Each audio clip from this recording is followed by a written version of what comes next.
Hi, and welcome to the latest episode of History You Didn't Know But Should. I'm Ray.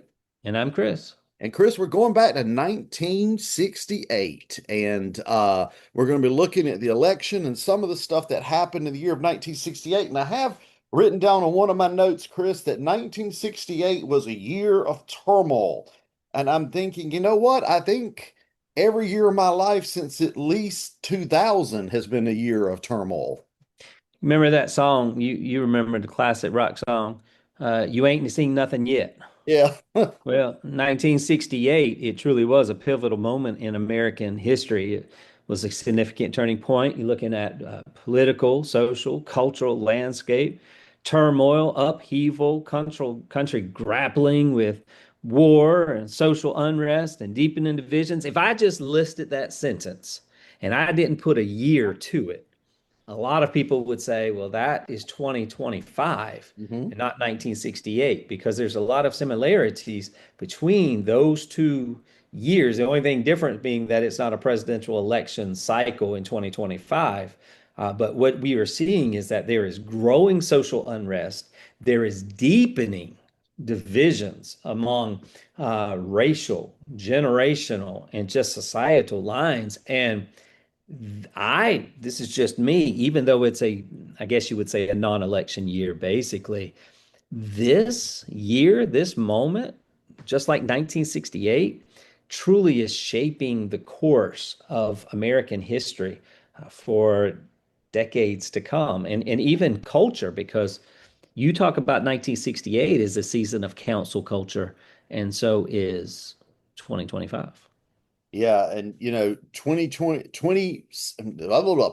1968 is an election year. It is very much an election year. And I think just like in 2024, when Americans, went into the election season thinking, okay, we know who this is going to be. This is going to be Joe Biden versus Donald Trump. 1968, I think people largely went in the race thinking, okay, incumbent President Lyndon Johnson is going to be the Democrat nominee for president. Now he's getting more and more unpopular as Vietnam ramps up and the draft and all of this is occurring, and he is just simply getting weighed down more and more by what is going on.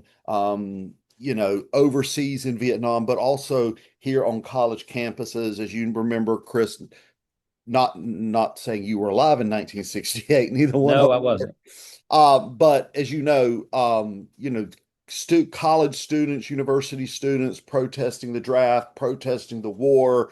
You have the alternate culture, sort of the bell bottoms and all that stuff. I used to ask my mom if she wore bell bottoms. She denied it, but I think she did. I'm not sure. But it was a time of where things were not going well for the nation, and the incumbent president ended up, backing out because of his struggles with what was going on, which of course is very similar to what happened in 2024. Well, and Lyndon Johnson, who was just a fascinating individual to study in so many rights, had that famous quote, and I'll mess it up, but he basically said, I do not want and I will not take the opportunity to serve as re-election for president. There was no way whatsoever that Lyndon Johnson was going to uh, get involved in it. He was done. I mean, the war had just basically taken him out. I think the effects from President Kennedy's assassination, he had never really truly um, gone through or discussed or received counseling for. That was a very difficult time. And then you get Hubert Humphrey, who just is just an interesting character just in himself. I mean, yes, he wins the nomination, but he faces significant challenges from the anti-war establishment. And that's the one thing that's going on, is that there is a serious war that is taking place. And so you've got that on the Democrat side, and then on the Republican side, you've got Richard Nixon, and he is promising law and order and restore stability and normalcy. And I think that comes into this, if you look at it, it really is harkening back to 2024, and you see that the things that are going on. Biden wanted the nomination, he wanted the presidency, but others didn't want it for him and basically wanted to be his mouthpiece. But in 1968, I think you just constantly see controversy and upheaval. You've got violent protests that are going on, but also you have the assassination of Robert Kennedy in June of 1968. And that kind of comes out of nowhere. And in that moment, everybody just basically pauses and says, we as a nation are in trouble. And I don't know, Ray, maybe you could say that's the tipping point for when things really start to become very noticeable. And here we are in 2025, where we see an assassination of a political figure of some sort that causes people to stop and ask the question, is this the tipping point? So yeah, there's a lot of similarities.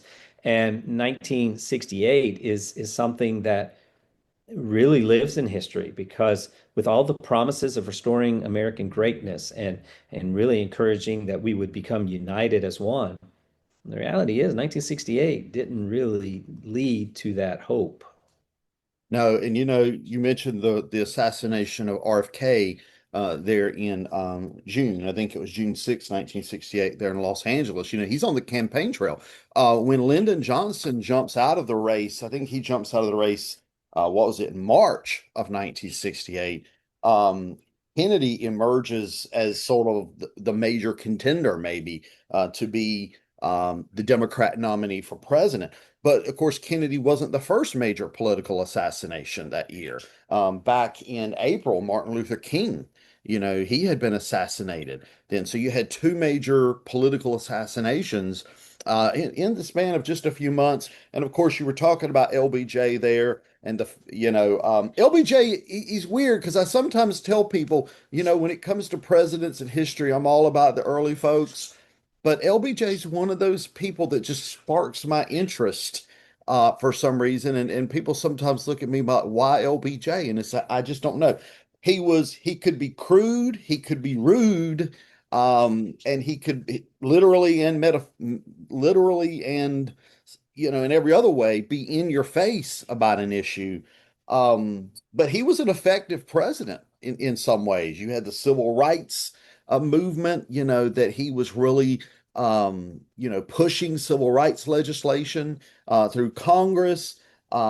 Despite the fact being a Texan, being a Southerner, here's this Southern Democratic vice now president, is very interesting. And then at the same time, Chris, that he's pushing civil rights legislation, he's allowing the FBI to try to undermine Martin Luther King. So it's like he's this like dual people there. And the other person that we have to bring into that is George Wallace. Yeah. And George Wallace comes in, George Wallace, the governor of Alabama, who uh, is a segregationist, who Yeah. somehow, some way, receives not just a little bit of popularity, but a lot of popularity. This is a terrible comparison, but Ross Perot back in the day, who was a strong third party candidate, people just really latched on to him. Mhm. Him and George Wallace had totally different views and things, but George Wallace was such a strong third party candidate, and to the point where he even underwent an assassination attempt and basically would leave him paralyzed Yeah. as he went through. But you have these individuals that are coming forward and that they are really trying to wrestle with in the midst of a war, of a war that I would say nobody wants, but half of the people support, and the other half don't want it and don't support it. And I find what is so interesting is that you have Nixon that comes in and says, well, what we need is law and order. That his words, we need Mhm. law and order. And I'm going to, knuckle down and I'm going to be just really, really strong on how we are doing it. And, as you mentioned, you talk about race riots that are taking place, the assassinations that are going on. And I can tell you that Hubert Humphrey was the vice president to Richard Nixon, excuse me, to Lyndon Johnson. Yeah. Yeah. And Hubert Humphrey detested Lyndon Johnson. He Hmm. couldn't stand him. And there's a quote from Humphrey, which basically said, I've eaten so much of Johnson's manure. You know, he said, I've eaten so much of Johnson's manure in this job that I've grown to like the taste of it. That's nasty. That was the vice president to his Yeah. president. He couldn't stand him. And yet here he is saying, thank goodness that Johnson's not running for reelection. And so here's my opportunity to try to run. But even then, history doesn't really define just how serious things were. But if you start looking at some things, it was a bloodshed year. It was a very, very difficult year in the history of our country. And the 1968 election didn't really help it.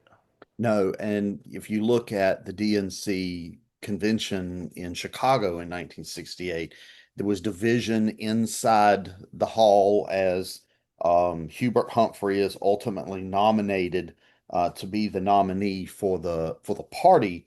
But outside the hall, thousands of anti-war protesters clashing with police in these brutal televised in these brutal televised confrontations. You can still go on YouTube today and watch, just the chaos outside of the DNC there in Chicago.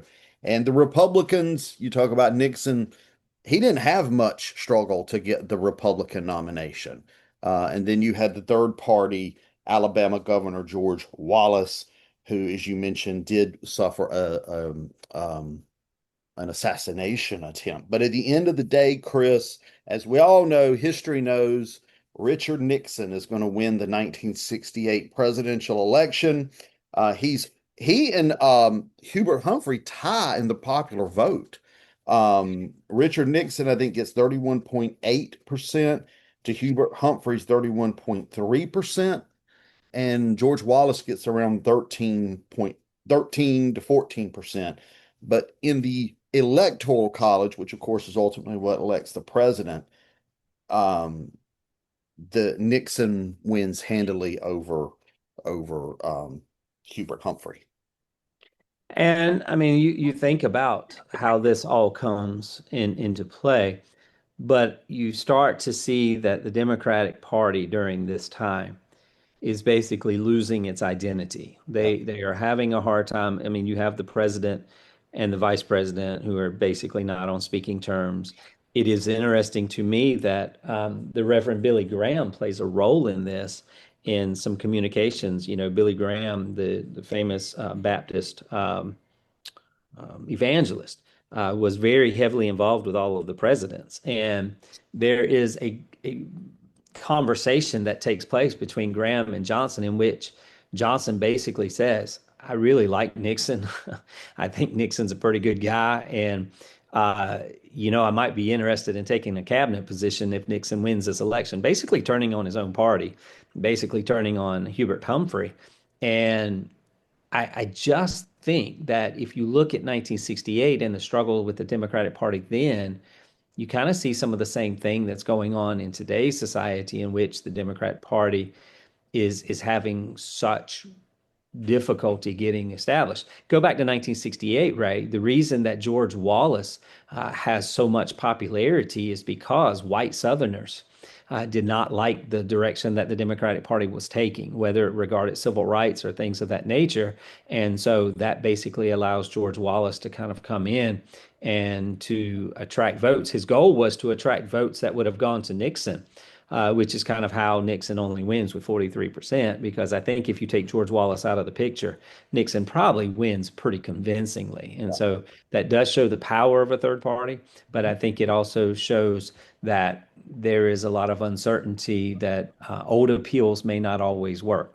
The old way of doing things don't work. Testing the same approach doesn't always work, and so you have to find new ways to try to rein in your party, but also try to do something good for the society.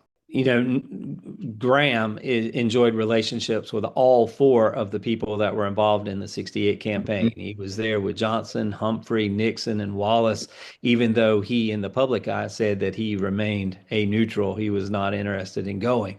When Johnson decides he's not going to run, Graham then goes and say, hey, is it okay if I let Nixon know? So basically telling Nixon, you don't have to worry about Johnson anymore. And then what happens is Nixon then uses Graham as an intermediary to kind of say, hey, just let Johnson know this is kind of what I'm thinking about doing if I become president, which allows Johnson to then kind of push people maybe away from Hubert Humphrey into the arms of Richard Nixon.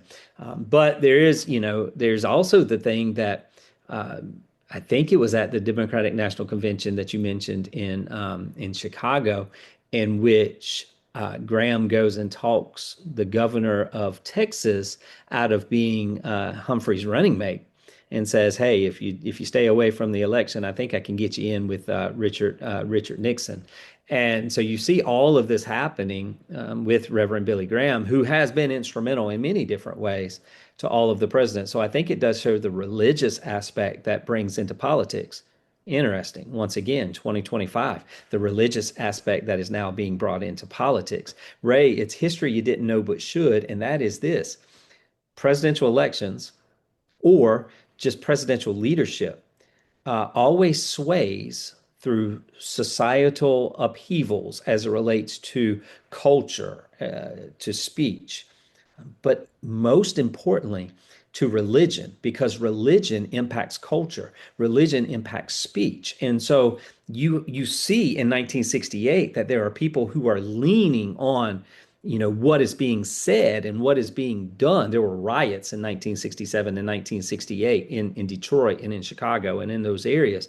And those riots were being drawn by what was being said, whether it was being said truthfully or whether it's being said just kind of to garner support. People were drawn to that. In 2025, we are seeing that people are being drawn to speech. And to that is moving them, and it's moving the needle on the temperature. And right now, in America, it's very, very hot as far as the needle when it comes to certain things. We mentioned in a previous podcast that you've got members of Congress who are shouting over one another, fussing over one another. And then you have the reporters who are trying to just incite this. They're just wanting to ask these questions that they know are just going to pull people into a specific corner. And we've lost that middle ground. So 1968 election, all of these people are involved. All of these things are going on. And I think that's how Richard Nixon wins, because the review, or the not the review, but the belief is very simply, and maybe I'm wrong, Ray, Nixon doesn't win if he doesn't have all this controversy that's going on. And Yeah. I think you see that with the election with Kennedy and Nixon. I mean, he doesn't win if he doesn't have Johnson basically just kind of screwing over Humphrey. Hmm. He doesn't win in other aspects. He wins because he has help from different names. Oh, there's definitely influence, and it's one of those things that I think Billy Graham in his book, Just As I Am, and in other interviews expressed a lot of regret for some of the things he did and said during the Nixon years, of course, most famously following Watergate and all of that, because I think there was a side of Richard Nixon that Billy Graham hadn't seen yet. And And do you remember? I forget, it was with Obama, and there was that whole controversy with some pastor in yeah, Chicago or yeah, something like that. that was in And 2008. Yeah, okay, during and the primary just with Hillary. Yeah. yeah, and that almost cost him. I mean, they tried to pound him on his relationship with that pastor and kind of what was going on. And once again, you go back to 2025 and you look at this council culture that we are experiencing, where you have these, and I'll say it, religious zealots that are just coming forward and are just, if we don't change the way that our this, and yet you've got people on the other side but saying, but wait, you can't change what the founders of our nation wanted, who were believers, who were followers of God and of Christ and things of that nature. And so I see that this is another moment in which we need to be very careful about what we say, how we say it, what we do. Um, it makes a difference. And so I love what the 1968 election did because I think it opens up our eyes as to how we should live and how we should act. Yeah. Who would have thought in 2025 would be right? 2024, 2025, 2020, we'd be right Yeah. back at 1968. But, we are in another time like the 1960s now. And, one thing I always stress to students is the contingency in history, the contingency factor. We never know how it's going to turn out. Just because it turned out one way in the 1960s and the 1970s doesn't mean it's going to turn out that way for us. So I think that's one of the reasons as citizens, as people who are interested in the history of the country and the future of the country and of our political system, need to be involved in what's going on and making sure our voices are heard and that radicals, whether they be on the right or the left, you know, don't determine the future of the nation. And once again, every vote matters, Yeah. regardless of your person, regardless of your view, regardless of anything, always show up to vote, Yep. show up to make a statement because that is what people died for: the Hmm. right for freedom, the right to voice an opinion, the right to make a difference. And it is our responsibility to ensure that every opportunity we have is focused on going out and giving it your very best and what will make the best difference for our society. The founders had it right, in that everything we should do should promote life, liberty, and the pursuit of happiness. Yeah. When we wake up every morning, it should always be, I am thankful for my life. I am thankful for my freedom. And I am thankful that I have the opportunity to go out into the world and to prove to myself and to others that I belong here. I can make a difference here. And I can make a future in the United States of America. We should never forget that, whether it's 1968 or it's 2025. All of us have the opportunity to make a difference in our society. And I know we got to wrap it up, but just as the president of my college says at the end of every meeting, it's go forth and do great things. If everybody That would follow that. As a principal of a local high school that I know, who always ends his meetings by saying, "You're smart enough, you're good enough, and doggone it, I love you." Two totally different things. Mine's from Saturday Night Live. That one's probably from the good work of the good Lord in the Bible. But they all have a point, they all have passion. Go forward and do well, thou son. Yeah. All right. Well, Chris, another great episode of History You Didn't Know But Should. We're recording this in mid to late September. That means our Chris's favorite month of the year is coming up, and that's Oh, October. So we please get tell to me we're do, already into Scary Tober. yeah, we are, and we're going to be doing some history you didn't know Halloween in the month of October. So But and some people might think all of our podcasts are scary. yeah, I would say they're scary good. just in a different way. Yeah, scary good. Well, I think October scary's good too. But until next time, I'm Ray. I'm Chris. Talk to you later.